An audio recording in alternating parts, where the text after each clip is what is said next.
নমস্কার এবং welcome to the GK academy channel. আমার নাম সর্বজিৎ। আমার second channel the GK academy 2.0, এখানে আমি মধ্যশিক্ষা পর্ষদের যে বইগুলো রয়েছে সেইগুলো আলোচনা করছি এবং ক্লাস 8, 9, 10, 7-এ যারা পড়ছো তাদের জন্য আমি এই ডেডিকেটেড চ্যানেলটা তৈরি করেছি, যেখানে আমি এখন ক্লাস 8 এবং 9-এর ইতিহাস এবং ভূগোল নিয়ে আলোচনা করছি। আমাদের আজকের যে ক্লাস আমরা দেখতেই পাচ্ছ, অষ্টম শ্রেণী ক্লাস 8-এর ইতিহাসের যে বই অতীত এবং ঐতিহ্য, এই বইটা পড়বো। এবং আমরা এখানে যে চ্যাপ্টারটা পড়ছি, আঞ্চলিক শক্তির উত্থান, চ্যাপ্টার নাম্বার 2, তোমাদের দ্বিতীয় চ্যাপ্টার। এখানে অলরেডি আমি দুটো পার্টে কিছুটা অংশ আলোচনা করেছি। আজকের পার্টে যে জিনিসগুলো, যে টপিকগুলো আলোচনা করবো তার হাইলাইটেড বক্সারের যুদ্ধ, দ্বৈত শাসন, অধীনতামূলক মিত্রতা নীতি এবং সত্যবিলোপ নীতি, আমি এইগুলো সম্পর্কে আলোচনা করব। এবং এই বইটাতে লাইন বাই লাইন যেরকম লেখা রয়েছে সেইভাবে আমি তোমাদেরকে পড়ে, যাতে তোমাদের বুঝতে সুবিধা হয় সেইভাবে সহজ করে বোঝাবো। এবং এইভাবে যদি তোমরা ভিডিও দেখতে চাও এবং পড়তে চাও, আগের ক্লাসগুলো অবশ্যই দেখো। এই চ্যানেলের প্লেলিস্টে চলে গেলে তোমরা ক্লাস 8-এর ওপর দুটো প্লেলিস্ট পেয়ে যাবে, অষ্টম শ্রেণী এবং নবম শ্রেণীর। আমি নিচে ডেসক্রিপশনে লিঙ্ক দিয়ে রাখছি যাতে তোমরা খুঁজে পেতে পারো এই প্লেলিস্টগুলো। তোমাদের বই থেকে সহজভাবে পড়বার জন্য আমি হেল্প করব। আর প্রতি সোমবার দিন আমি বিকেল 6টার সময়, মানে সন্ধ্যে 6টার সময়, এই হিস্ট্রির ওপরে, ইতিহাসের ওপরে একটা করে ভিডিও আপলোড করব। তো প্রতি সোমবার অবশ্যই 6টার সময় চ্যানেলে দেখো, একটা করে ভিডিও তোমরা পেয়ে যাবে। আর যদি এই চ্যানেলে নতুন হও, প্লিজ সাবস্ক্রাইব করে পাশে দেওয়া বেল আইকনটা টিপে দিও, তাহলেও তোমরা এই ভিডিও যখনই আপলোড করবো তার নোটিফিকেশন পেয়ে যাবে। তো চলো শুরু করা যাক আজকের টপিক। আমরা আগের দিন এই অবধি পড়েছি। আজকের যে টপিক শুরু হচ্ছে সেটা হচ্ছে মীর কাসিমকে দিয়ে। আমরা আগের দিন সিরাজউদ্দৌলা এবং পলাশির যুদ্ধ এইগুলো সম্পূর্ণ কমপ্লিট করেছি, কিভাবে পলাশির যুদ্ধ হয় এবং কিভাবে সিরাজউদ্দৌলাকে সরিয়ে দিয়ে মীর জাফরকে সিংহাসনে বসানো হয়। বাট কিছুদিনের মধ্যে মীর জাফরের থেকেও ব্রিটিশরা বুঝে যায় যে এর থেকে আর বেশি কিছু পাওয়া যাবে না। তখন ব্রিটিশরা চেঞ্জ করে মীর কাসিমকে বসানোর চেষ্টা করে এবং সেইখান থেকে আমরা আজকে ডিসকাস শুরু করব। মীর কাসিম ও ব্রিটিশ ইস্ট ইন্ডিয়া কোম্পানির সম্পর্ক, বক্সারের যুদ্ধ। ব্রিটিশ কোম্পানির সহযোগিতায় নবাব পদ পাওয়ার ফলে প্রায় 29 লক্ষ টাকার সম্পদ কোম্পানির অধিকারীদের দিয়েছিলেন মীর কাসিম। তাছাড়া বর্ধমান, মেদিনীপুর এবং চট্টগ্রামের জমিদারির অধিকার মীর কাসিম ব্রিটিশ কোম্পানিকে দিয়েছিলেন। ফলে গোড়ার দিকে মীর কাসিমকে নিজেদের বশংবদ হিসাবেই ভেবেছিল ব্রিটিশ কোম্পানি। আচ্ছা, এর আগে আমরা দেখেছিলাম যে পলাশির যুদ্ধের নেপথ্যে ছিল হচ্ছে মীর জাফর। মীর জাফর প্রচুর সম্পদ পলাশির যুদ্ধে জয়লাভের পর ব্রিটিশদেরকে দেয়, যার কারণেই মীর জাফরকে সিংহাসনে বসানো হয়। এবং মীর জাফরও সেই সময় প্রচুর সম্পদ, প্রচুর জায়গা ব্রিটিশদের দিয়ে দিয়েছিল, কিন্তু সেগুলো আর পরবর্তীকালে ব্রিটিশরা পাচ্ছিল না। যখন মীর কাসিমকে সিংহাসনে বসানোর প্ল্যান করা হয়, সেই সময়ও মীর কাসিমের সঙ্গে অনেক চুক্তি হয় যে মীর জাফরকে সরিয়ে মীর কাসিমকে যদি সিংহাসনে বসানো হয়। এবার এই মীর কাসিম কে? মীর কাসিম হচ্ছে মীর জাফরের জামাই ছিল। মীর কাসিম এরকম চুক্তি করে ব্রিটিশদের সঙ্গে যে যদি আমাকে সিংহাসনে বসানো হয় তাহলে আমি বিভিন্ন জিনিস দেবো, টাকা দেবো, জায়গা দেবো ইত্যাদি। সেই চুক্তি অনুযায়ী 29 লক্ষ টাকা এবং মেদিনীপুর, চট্টগ্রামের জমিদারির অধিকার ব্রিটিশদের দেওয়া হয়। এই সমস্ত কিছু পেয়ে ব্রিটিশরা ভাবছিল যে ঠিক আছে, মীর কাসিম আমাদেরই হেল্প করবে, এরকম টাকা পয়সা যখনই চাইবো দিয়ে যাবে, আরামসে আমরা থাকবো, প্রচুর টাকা এখান থেকে বাংলা থেকে পাওয়া যাবে, এটা তাদের প্ল্যান ছিল। কিন্তু তাদের সেই ধারণা ভুল প্রমাণিত হয়। বাংলার রাজধানী হিসেবে মুর্শিদাবাদের বদলে মুঙ্গেরকে বেছে নিয়েছিলেন মীর কাসিম। প্রথম ইম্পর্টেন্ট পয়েন্ট, যে কে বাংলার রাজধানী মুর্শিদাবাদ থেকে মুঙ্গেরে স্থানান্তরিত করেন। বাংলার রাজধানী মুর্শিদাবাদ থেকে মুঙ্গেরে নিয়ে যান হচ্ছে মীর কাসিম। এবার মুর্শিদাবাদে কে রাজধানী তৈরি করেছিলেন? আগে মুর্শিদাবাদ রাজধানী ছিল না, আগে রাজধানী ছিল হচ্ছে ঢাকা। সেই ঢাকা থেকে মুর্শিদাবাদে নিয়ে এসেছিলেন হচ্ছে মুর্শিদ কুলি খান, এবং সেইখান থেকে এতদিন অবধি মুর্শিদাবাদে ছিল বাংলার রাজধানী। এবার সেটা চেঞ্জ হয়ে যাচ্ছে মুঙ্গের। পাশাপাশি নবাবের পুরনো সৈন্যবাহিনীকে খারিজ করে নতুন সেনাবাহিনী গড়ে তোলার উদ্যোগ দিয়েছিলেন তিনি। কেন নিয়েছিলেন? কারণ তিনি জানতেন যে আগের যে নবাব অর্থাৎ সিরাজউদ্দৌলা কেন মারা গেছে, কেন হেরে গেছিল? কারণ তার সৈন্যবাহিনী যুদ্ধ করেনি, তার সৈন্যবাহিনী কোরাপ্ট হয়ে গেছিল, তার সৈন্যবাহিনীকে কিনে নিয়েছিল ব্রিটিশ সরকার। তো তো সেই জন্য মানে ব্রিটিশ ইস্ট ইন্ডিয়া কোম্পানি, তো সেই জন্য নবাব ঠিক করে যে না, আগের সেনাবাহিনীকে ভরসা করা যাবে না, নতুন সেনাবাহিনী বানাতে হবে। তো সেই নতুন সেনাবাহিনী বানান, শুধু তাই নয়, নতুন সেনাবাহিনীকে আধুনিক করেন, মানে আধুনিক অস্ত্রপাতি, আর তারপর হচ্ছে অন্যান্য ইউরোপীয় যারা ভালো সোলজার রয়েছে, সেনা রয়েছে, তাদেরকে তিনি ভর্তি করেন সেনাবাহিনীতে, যাতে তার সেনাবাহিনী আরো শক্তিশালী হয় এরকম। এমনকি ক্ষমতাবান জগৎ শেঠদের থেকেও দূরত্ব বজায় রেখেছিলেন মীর কাসিম। কেন? কারণ জগৎ শেঠ আগে তাকে মানে সিরাজউদ্দৌলাকে ধোকা দিয়েছিল, আমরা দেখেছি। তো এরা সবাই যে ধোকা দিয়েছিল, মানে যে চুক্তিটা হয়েছিল ব্রিটিশদের সঙ্গে, তাতে কারা ছিল? মীর জাফর ছিল, জগৎ শেঠ ছিল, উমিচাঁদ ছিল, এরকম সব বড় বড় যারা অফিসার ছিল, তারা ব্রিটিশদের দলে চলে গেছিল সিরাজউদ্দৌলাকে ছেড়ে। এইরকম যেন না এখন হয়, সেই জন্য মীর কাসিম আগে ভাগে এই সমস্ত কাজ করেন। তবে গোড়ায় ব্রিটিশ কোম্পানি মীর কাসিমের পদক্ষেপগুলো নিয়ে বিশেষ ভাবিত ছিল না, কারণ তারা দেখছে যে টাকা পাচ্ছি, এই যা করছে করুক, এর এত ক্ষমতা বৃদ্ধি হবে না। কিন্তু তার ক্ষমতা সত্যি করে বৃদ্ধি হয়ে যায় পরে। ক্রমে ব্রিটিশ কোম্পানির কর্মচারীদের ব্যক্তিগত বাণিজ্যকে কেন্দ্র করে মীর কাসিমের সঙ্গে কোম্পানির বিবাদ শুরু হয়।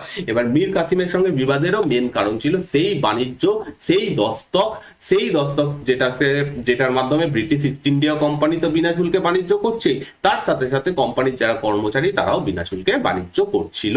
তো এইরকম, তো এর ফলে ভয় বিবাদ, কোম্পানির বণিকদের তরফে বেআইনি ব্যবসার ফলে বাংলার অর্থনীতি সমস্যার মুখে পড়েছিল। একদিকে কোম্পানি শুল্ক ফাঁকি দেওয়ার নবাবের প্রাপ্য রাজস্বে ঘাটতি পড়ছিল, অন্যদিকে দেশীয় বাণিকরা শুল্ক দিতে বাধ্য হয়, অসম প্রতিযোগিতার মুখে পড়ছিল। কোনো একজন ধরো British east India company, BIC মানে হচ্ছে ব্রিটিশ ইস্ট ইন্ডিয়া কোম্পানি, তারা কি পেয়েছে? তাদের কাছে একটা রয়েছে ফারুখিয়ারের ফরমান। এবার কোনো একটা জিনিস, ধরো একটা জামা, ঠিক আছে, জামা বা কাপড়, ঠিক আছে, কাপড়, সেটা তৈরি করতে দাম লাগছে হচ্ছে 50 টাকা, ধরলাম 50 টাকা লাগছে। তার সঙ্গে কি লাগবে? এবার কাপড়টা তৈরি করলেই হবে না, ব্রিটিশ ইস্ট ইন্ডিয়া কোম্পানি কাপড়টা তৈরি করছে বা তাদের দেশ থেকে আনছে, তার সঙ্গে লাগবে প্রফিট, লাভ যোগ করতে হবে। ধরো লাভ রাখলো সে 10 টাকা, ঠিক আছে, কাপড়টার দাম হলো কত? 60 টাকা। অন্যদিকে একজন দেশীয় ব্যবসায়ী, সেও কাপড় তৈরি করছে 50 টাকাতে, সেও লাভ রাখছে 10 টাকা, তো কাপড়টার দাম হচ্ছে 60 টাকা। এবার দেশীয় যে ব্যবসায়ী, তাকে দিতে হচ্ছে কর, এর উপরে দিতে হচ্ছে কর কত টাকা? ধরলাম আরো 15 টাকা কর দিতে হচ্ছে, দিয়ে তার কাপড়ের দাম কত হচ্ছে? 60 আর 10 70, 75 টাকা। কিন্তু ব্রিটিশ ইস্ট ইন্ডিয়া কোম্পানির কাছে যেহেতু ফারুখিয়ারের ফরমান রয়েছে, সেই জন্য তাকে কোনো কর দিতে হচ্ছে না। তার ফলে তার কাপড়ের দাম কত হচ্ছে? ব্রিটিশ ইস্ট ইন্ডিয়া কোম্পানি যে কাপড়টা বিক্রি করছে তার দাম 60 টাকা। এবার সাধারণ মানুষ, আমরা যদি আজকে দোকানে যাই, একটা পাশাপাশি দুটো সেম জিনিসের দাম যদি যেটার কম হবে, আমরা তো সেটাই কিনবো। সাধারণ মানুষও সেই সময় যেটা কম দাম ছিল সেইটাই কিনছিল। ফলে এটা একটা অসম ব্যবসায় পরিণত হয়, এবং ভারতের যারা ব্যবসায়ী, বাংলার যারা ব্যবসায়ী, যাদেরকে কর দিতে হচ্ছিল, তাদের জিনিস বিক্রি হচ্ছিল না, ব্রিটিশ ইস্ট ইন্ডিয়া কোম্পানির জিনিস বিক্রি হচ্ছিল। তো এইটা একটা তো ব্যাপার গেলই। অন্যদিকে এই করটা কোথায় যায়? এই করটা যায় নবাবের কাছে। নবাব তো আর নিজের পয়সা পাবে না, তার তো টাকা দরকার, এই পুরো সেনাবাহিনী চালানোর জন্য, অন্যান্য কাজ করার জন্য টাকা দরকার। সেই টাকাটা কোত্থেকে আসবে? এই কর থেকেই আসবে। সরকার চালানোর জন্য কর দরকার, সেই করটাই যদি সরকার না পায়, কারণ এখানে বিক্রি প্রায় বন্ধ হয়ে যাচ্ছে, এখান থেকে আর কত কর পাওয়া যাবে? সব থেকে বেশি বিক্রি যারা করছে তারা কর দিচ্ছে না, তার ফলে নবাবের যে করের পরিমাণ সেটাও কমে যাচ্ছে। তো এর ফলে কি হয়? এছাড়া অন্যান্য বণিক গোষ্ঠীও ব্রিটিশ কোম্পানির ক্ষমতার অপব্যবহার নিয়ে নবাবের কাছে নালিশ জানাতে থাকে। শেষ পর্যন্ত নবাব কি করে? দেশীয় বণিকদের কাছ থেকেও, উপর থেকেও বাণিজ্য শুল্ক তুলে নেন। তিনি কি বলেন? যে ব্রিটিশ ইস্ট ইন্ডিয়া কোম্পানিকে এত বলে তো দিচ্ছে না, তারা তো কর দিচ্ছে না। তিনি বাংলার ব্যবসায়ীদের বললেন, তোমাদেরও কর দিতে হবে না, যাও। দেখি এবার ব্রিটিশ ইস্ট ইন্ডিয়া কোম্পানি কি করে একা ব্যবসা করে। তাহলে কি হচ্ছে? দেশীয় ব্যবসায়ীদেরও জিনিসের দাম 60 টাকা হয়ে গেল। এইবার ব্রিটিশ ইস্ট ইন্ডিয়া কোম্পানি পড়লো মহা ফাপড়ে। কেন? তারা এত কিছু করে মুঘল বাদশাহ ফারুখিয়ারকে ভালো ভালো কথা বলে তার কাছ থেকে ফরমান পেয়েছে। এই ফরমানটাকে কাজে লাগানোর জন্য বাংলায় এত বড় একটা যুদ্ধ করে ফেলেছে অলরেডি, যেটার নাম হচ্ছে পলাশির যুদ্ধ। তাতে প্রচুর টাকা তারা খরচা করেছে, প্রচুর লোককে ঘুষ দিতে হয়েছে।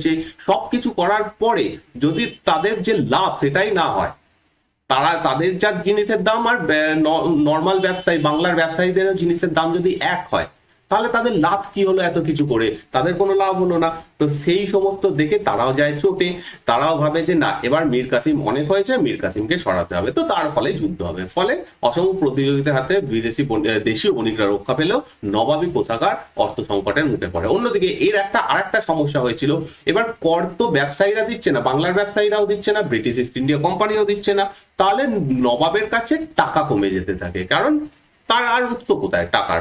তো এইগুলো বন্ধ হয়ে যায়। এই পেজটা একটু হয়েছে, খারাপ প্রিন্ট হয়েছে, তো একটু আমি পড়ছি, তোমাদের কাছে যাদের কাছে বই রয়েছে তারা একটু দেখে নিও। বক্সারের যুদ্ধ ও দেওয়ানি লাভ। এবার আমরা আসছি বক্সারের যুদ্ধে। 1763 খ্রিস্টাব্দে মীর কাসিমের সঙ্গে ব্রিটিশ কোম্পানির সরাসরি সংঘাত শুরু হয় কাটোয়া, মুর্শিদাবাদ, গিরিয়া, উদয়নালা এবং মুঙ্গেরের যুদ্ধে মীর কাসিম কোম্পানির কাছে হেরে যান। বক্সারের যুদ্ধ কবে হয়েছিল? বক্সারের যুদ্ধ হয়েছিল 1764 সালে। কিন্তু বক্সারের যুদ্ধ একটা শেষ যুদ্ধ, মানে 1764 সালে যে যুদ্ধটা হয় সেটা শেষ যুদ্ধ, যেখানে মীর কাসিম পরাজিত হয়। কিন্তু তার আগেও অনেকগুলো যুদ্ধ হয়, ছোট ছোট জায়গাতে যুদ্ধ হয়। বক্সার একটা জায়গার নাম, সেখানে যুদ্ধ হয়েছে বলে সেটার নাম হচ্ছে বক্সারের যুদ্ধ। তেমনি ভাবে কাটোয়াতে যুদ্ধ হয়, মুর্শিদাবাদে যুদ্ধ হয়, গিরিয়াতে যুদ্ধ হয়, উদয়নালাতে যুদ্ধ হয়, মুঙ্গেরে যুদ্ধ হয়। এই যুদ্ধগুলো কবে হচ্ছে? 1763 সালে, এবং প্রত্যেকটা যুদ্ধে মীর কাসিম পরাজিত হয় শেষ অব্দি। এবার এতগুলো পরাজিত হওয়ার পর মীর কাসিম একটা প্ল্যান করে যে আমি তো একা যুদ্ধ করে পারছি না, আমার দরকার আরো শক্তি। এমন কারোর সঙ্গে গিয়ে চুক্তি করো যার কাছে আরো সৈন্যবাহিনী রয়েছে, যার কাছে আরো শক্তি রয়েছে, আমরা একসাথে যদি লড়াই করে ব্রিটিশদের আমরা হারিয়ে দিতে পারবো। এটা মীর কাসিমের প্ল্যান ছিল। শেষ পর্যন্ত বাংলা ছেড়ে অযোধ্যায় পালিয়ে যান মীর কাসিম। মীর কাসিম কি করছে? এতগুলো যুদ্ধে হারার পর স্বাভাবিকভাবে ব্রিটিশদের ততদিনে তার নবাবি তো চলে গেছে, তার নবাবি কেড়ে নেওয়া হয়েছে, এতগুলো যুদ্ধ করছে, তাকে তার নবাব বসিয়ে রাখবে না ব্রিটিশরা। তো সে এখান থেকে পালিয়ে যায়। কোম্পানি মীর জাফরকে আবার বাংলার নবাব হিসেবে বেছে নেন।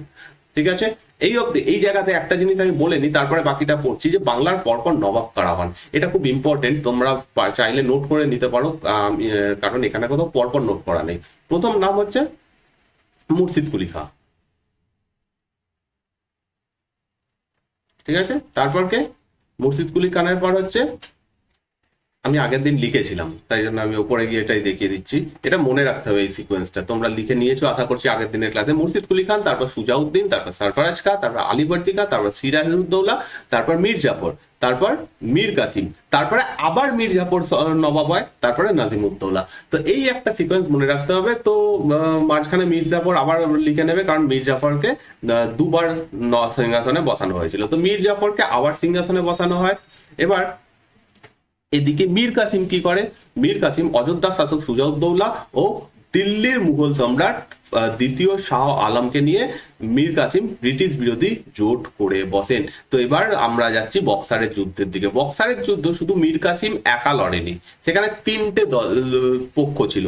একদিক থেকে বাংলার নবাব মীর কাসিম, ঠিক আছে, প্লাস অযোধ্যার নবাব। অযোধ্যা রাজ্য আমরা আগের দিন পড়ে এসেছি, স্বাধীন অযোধ্যা রাজ্য। অযোধ্যা রাজ্যের নবাব হচ্ছে সুজাউদ্দৌলা। শুধু তাই নয়, সেই সময় দিল্লির যে বাদশাহ, মুঘল বাদশাহ, ঠিক আছে, যদিও মুঘলদের শক্তি সেই সময় খুব বেশি ছিল না, বাট মুঘল বাদশাহ একটা নাম অনেক বড়, শাহ আলম দ্বিতীয়। এই তিনজন মিলে জোট বানায়, দিয়ে যুদ্ধ হয় হচ্ছে বক্সারের যুদ্ধ। কবে হচ্ছে? 1764 সালে। 1764 সালে হয় বক্সারের যুদ্ধ। 1764 কোন মাসে? অক্টোবর মাসে এই পুরো বাহিনীর সঙ্গে ব্রিটিশদের যুদ্ধ হয়। বাট সেই যুদ্ধেও এই যুদ্ধটাই বক্সারের যুদ্ধ বলা হয়। আর এই যুদ্ধেও কোম্পানি জয়লাভ করে, আর হচ্ছে বাংলা, অযোধ্যার, মোগল তিনজনের যে বাহিনী সেটা পরাজিত হয়। এবার পরাজিত হওয়ার পর কি হয়? বাংলার নবাব, মানে তখন আর নবাব নেই যদিও, মীর কাসিম, সে পালিয়ে যায়। সে পালিয়ে বেড়ায়। অন্যদিকে অযোধ্যার নবাব এবং মোগল বাদশাহ তারা একটা চুক্তি করে, যেটার নাম হচ্ছে এলাহাবাদের সন্ধি। তো এখানে বলা হচ্ছে কি কোম্পানির বাহিনী যুদ্ধে জিতে যায় এবং সুজাউদ্দৌলা ও মীর কাসিম পালিয়ে যায়। এবার পলাশির যুদ্ধে জয়ের মাধ্যমে ব্রিটিশ ইস্ট ইন্ডিয়া কোম্পানির ক্ষমতা বিস্তারের প্রক্রিয়া শুরু হয়েছিল। বক্সার যুদ্ধে যুদ্ধ জয় তা আরো সফল হয়। বাংলার উপর কোম্পানির রাজনৈতিক ও অর্থনৈতিক আধিপত্য সুনিশ্চিত হয়েছিল। তাছাড়া অযোধ্যার শাসক পরাজয়ের ফলে প্রায় পুরো উত্তর ভারত ব্রিটিশ কোম্পানির ক্ষমতা বিস্তৃত হয়। পাশাপাশি দিল্লির মুঘল সম্রাটকে হারিয়ে দেওয়ার ফলে আনুষ্ঠানিক মুঘল সার্বভৌমত্ব সমস্যার মুখে পড়ে। শেষ পর্যন্ত 1765 খ্রিস্টাব্দে মুঘল সম্রাট দ্বিতীয় শাহ আলম ব্রিটিশ কোম্পানির বাংলা, বিহার, ওড়িশায় দেওয়ানির অধিকার দিতে বাধ্য হন। এখানে যাচ্ছি, তার আগে আমরা একটা ম্যাপ দেখবো। এখানে একদম লাস্ট পেজে তোমাদের দেওয়া হয়েছে, ওকে। এই ম্যাপটা, এইটা হচ্ছে বাংলা, এই অংশটা হচ্ছে বাংলা, ঠিক আছে। এইটা হচ্ছে অযোধ্যা, আর দিল্লির তখন খুব বেশি অংশ ছিল না, এইটুকু অংশ হচ্ছে সেই সময় দিল্লির নবাবের হাতে ছিল। তো এই পুরো জায়গাটা ব্রিটিশদের হাতে চলে আসে। নেক্সট এটা আমরা যেটা পড়বো সেটা হচ্ছে দিওয়ানির অধিকার ও দ্বৈত শাসন। এই জিনিসটা কি? বক্সারের যুদ্ধে ব্রিটিশ কোম্পানি জিতে যাওয়ার সম্ভবত সবচেয়ে গুরুত্বপূর্ণ ফলাফল ছিল কোম্পানির দেওয়ানি লাভ। 1765 খ্রিস্টাব্দের মাঝামাঝি সময় লর্ড ক্লাইভ আবার বাংলায় ফিরে আসেন। ততদিন মীর জাফর মারা গিয়ে তার ছেলে নাজিমউদ্দৌলা বাংলার নবাব হয়েছিলেন। একটু আগে যেটা বললাম যে এই নাজিমউদ্দৌলা অব্দি মোটামুটি লিস্টটা মনে রাখতে হবে। তো এই সময় মীর জাফর মারা যায়, নাজিমউদ্দৌলা সিংহাসনে বসে। ক্লাইভ অবশ্য বক্সার যুদ্ধ জয়ের সুবিধাকে ধীরে ধীরে বিস্তৃত করতে উৎসাহী ছিলেন। ফলে বাংলার থেকে দিল্লি পর্যন্ত উত্তর ভারতের ক্ষমতা সরাসরি দখল না করে মুঘল সম্রাটের প্রতি মৌখিক আনুগত্য জানায় কোম্পানি। সেই মতো দ্বিতীয় শাহ আলম ও সুজাউদ্দৌলার সঙ্গে ব্রিটিশ কোম্পানি দুটি চুক্তি করতে উদ্যোগী হয়। সেই মোতাবেক 1765 খ্রিস্টাব্দে এলাহাবাদের চুক্তি হয়। তো এইটা ইম্পর্টেন্ট যে কবে হচ্ছে, 1765 সালে যে চুক্তি হয়, যেটার নাম হচ্ছে এলাহাবাদের চুক্তি হয়। চুক্তি একটা হয়নি, চুক্তি দুটো হয়েছিল। তো সেই অনুযায়ী এই চুক্তিগুলো অনুসারে কোম্পানিকে 50 লক্ষ টাকা দেওয়ার বিনিময়ে সুজাউদ্দৌলা অযোধ্যার শাসনভার ফিরে পান এবং কেবল কারা এবং এলাহাবাদ অঞ্চল অযোধ্যা থেকে আলাদা করে মুঘল বাদশার হাতে তুলে দেওয়া হয়। বাদশাহ শাহ আলম দিল্লির অধিকার ফিরে পাওয়ার বদলে একটি ফরমান জারি করেন। সেই ফরমান অনুযায়ী বাংলা, বিহার ও উড়িষ্যার দেওয়ানির অধিকার ব্রিটিশ কোম্পানিকে দেওয়া হয়। তার বদলে কোম্পানি শাহ আলমকে 26 লক্ষ টাকা দিতে অঙ্গীকার হয়। তো এইখান থেকে এই অবধি যেটা রয়েছে সেটা হচ্ছে এলাহাবাদের সন্ধি, সেটা মনে রাখতে হবে। এখানে দুটো চুক্তি হয় দুজনের সঙ্গে, একটা হয় শাহ আলমের সঙ্গে আর একটা হয় সুজাউদ্দৌলার সঙ্গে। তো এই দুটো চুক্তির মাধ্যমে ফাইনালি কি হয়, প্রথম কথা হচ্ছে রবার্ট ক্লাইভ কি চেয়েছিল যে British east India company directly সরাসরি শাসন করবে না এই অঞ্চলে, তার বদলে কি করবে, এদেরকে দিয়েই শাসন করাবে, কিন্তু মেন যে ক্ষমতা সেটা রেখে দেবে নিজের হাতে, অর্থাৎ ব্রিটিশ ইস্ট ইন্ডিয়া কোম্পানির হাতে। তো সেই অনুযায়ী কি করা হয় যে সুজাউদ্দৌলাকে কি হয়, অযোধ্যা শাসনভার তো দিয়ে দেওয়া হয়, শুধু কারা আর এলাহাবাদ দুটো জায়গা করে আলাদা করে মানে সেগুলো নিয়ে নেয়, দিয়ে সেটা মুঘল বাদশাহের হাতে তুলে দেয়। এবার বলবে যে মুঘল বাদশাহের হাতে দেওয়ার কারণ কি? কারণ মুঘল বাদশাহের কাছ থেকে সমস্ত অধিকার নিয়ে নেয় হচ্ছে ব্রিটিশ ইস্ট ইন্ডিয়া কোম্পানি। তার বদলে তাকে একটা পেনশন দিয়ে মোটামুটি বলা যেতে পারে একটা ঘরের মধ্যে একটা বড় একটা বিল্ডিং এর মধ্যে বন্দি করে রেখে দেয়, যে তুমি ওখানে যত খুশি আমোদ প্রমোদ করো, 26 লক্ষ টাকা বার্ষিক নিয়ে বাকি আর কোনো কিছুতে অংশগ্রহণ করবে না, সমস্ত কিছু দেখবে হচ্ছে ব্রিটিশ ইস্ট ইন্ডিয়া কোম্পানি। এবং কোম্পানি কি করে, বাংলা, বিহার, উড়িষ্যার দেওয়ানির অধিকার ব্রিটিশ ইস্ট ইন্ডিয়া কোম্পানির হাতে দেওয়া হয়। দেওয়ানি জিনিসটা কি? দেওয়ানি হচ্ছে কর নেওয়ার অধিকার। কর নেওয়ার অধিকারকে দেওয়ানি বলা হয়, ঠিক আছে। কর বলতে যে কৃষকদের কাছ থেকে ট্যাক্স আদায় করা, সেইটার অধিকার দিয়ে দেওয়া হয় ব্রিটিশ ইস্ট ইন্ডিয়া কোম্পানিকে। এছাড়া বাংলা, বিহার, উড়িষ্যায় যে বিনা শুল্কে বাণিজ্য, সেই সমস্ত কিছু অধিকার পায়। এইবার আসছে যেটাতে, সেটা হচ্ছে দ্বৈত শাসন ব্যবস্থা। দেওয়ানি অধিকার পাওয়ার ফলে দ্রুতই ভারতবর্ষের আর্থিক ও রাজনৈতিক ক্ষেত্রে ব্রিটিশ কোম্পানির ক্ষমতা বিস্তৃত হয়েছিল। মীর কাসিমের সঙ্গে যুদ্ধ করতে গিয়ে কোম্পানির অনেক টাকা খরচ হয়েছিল, অনেকগুলো যুদ্ধ আমরা দেখেছিলাম। তো তার বদলে কি হয়েছিল, প্রচুর খরচ হয়েছিল। দেওয়ানির অধিকার থেকে সেই টাকা ফেরত পাওয়ার উদ্যোগ নিয়েছিল কোম্পানি। তাছাড়া সুবা বাংলার রাজস্ব আদায় করার আইনি অধিকার ব্রিটিশ কোম্পানির রাজনৈতিকভাবে ক্ষমতাশীল করে তুলেছিল। কোম্পানির দেওয়ানি লাভের ফলে বাংলায় এক নতুন ধরনের রাজনৈতিক শাসনতন্ত্র কায়েম হয়। বাস্তবে বাংলায় দুজন শাসক তৈরি হয়। বাস্তবে কি হয়, বাংলায় দুজন শাসক তৈরি হয়, ঠিক আছে, তাই জন্যই দ্বৈত শাসন। এই জিনিসটা কি বোঝাচ্ছি আমি, একদিকে রাজনৈতিক ও নিজামতির দায়িত্ব, একদিকে রাজনৈতিক ও নিজামতির দায়িত্ব ছিল বাংলার নবাবের হাতে, যাবতীয় আইন শৃঙ্খলা রক্ষার দায়িত্ব গিয়েছিল নবাব নজিমুদ্দৌলার উপর। অন্যদিকে অর্থনৈতিক কর্তৃত্ব ও রাজস্ব আদায়ের অধিকার পেয়েছিল ব্রিটিশ কোম্পানি, ফলে নবাবের হাতে ছিল অর্থনৈতিক ক্ষমতাহীন রাজনৈতিক দায়িত্ব। ব্রিটিশ কোম্পানি পেয়েছিল দায়িত্বহীন অর্থনৈতিক ক্ষমতা। বাংলার এই শাসন ব্যবস্থাকে দ্বৈত শাসন বা ডুয়েল সিস্টেম অফ অ্যাডমিনিস্ট্রেশন বলা হয়। এই জিনিসটা, এই যে এখান থেকে যত অব্দি মার্ক করলাম, এটা হচ্ছে দ্বৈত শাসনের মূল কথা। দ্বৈত শাসন মানে কি, আমরা কি দেখলাম একটু আগে, যে দিওয়ানির অধিকার কে পাচ্ছে, ঠিক আছে, দিওয়ানির অধিকার কে পাচ্ছে, ইস্ট ইন্ডিয়া কোম্পানি। অন্যদিকে নিজামতি কার হাতে থাকছে, বা নিজামতি যেখানে বলা হয়েছে দেখো, এই যে নিজামত, এটাকে নিজামতের দায়িত্ব মানে নিজামতি বলা হয়, তো এটা রয়েছে নবাবের হাতে।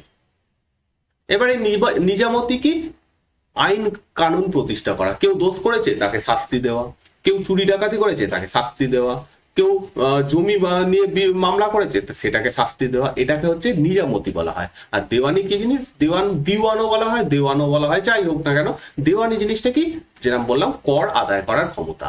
হ্যাঁ, অর্থাৎ এক কথায় বলা যেতে পারে নিজামতির আন্ডারে কোনটা আছে, পুলিশের ব্যবস্থা, সমস্ত কিছু এখানে রয়েছে, পুলিশ সিস্টেম বা আইন কানুন সমস্ত কিছু নিজামতির ক্ষেত্রে রয়েছে।